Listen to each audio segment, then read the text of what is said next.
Most people think deleting a banking app account is instant. But that's where they get it wrong. The biggest mistake you need to avoid is uninstalling the app and assuming your account is gone. That does not close anything. In this video, I'll show you exactly how to properly delete or close your account in the current in 2026, step by step, without missing anything important.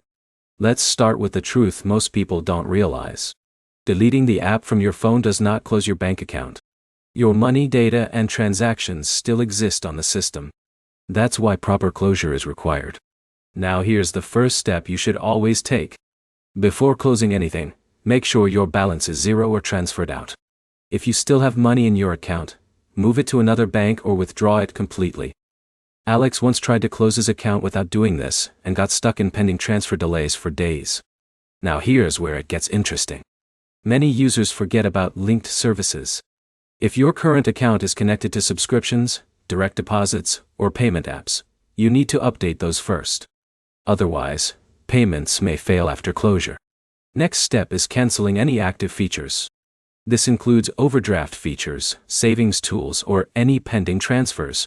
These need to be cleared before you request closure.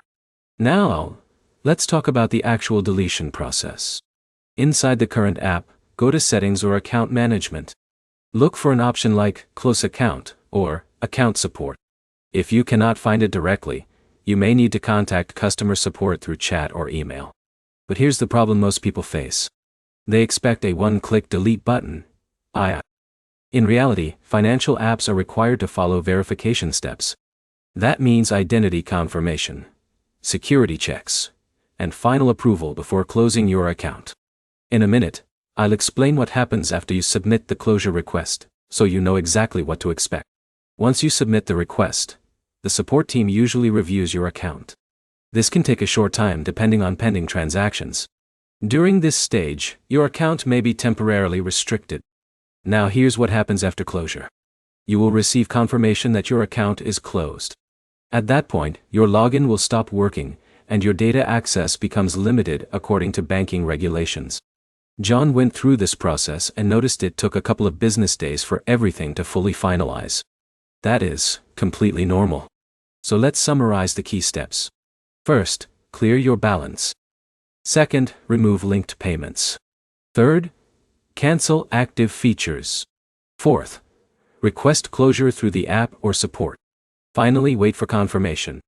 If you follow these steps correctly, closing your current account is simple and safe without any issues. The key takeaway is this. Never just delete the app. Always go through the proper closure process to protect your money and avoid future problems. If this helped you, like the video, leave a comment with your issue, and subscribe for more simple banking guides in 2026.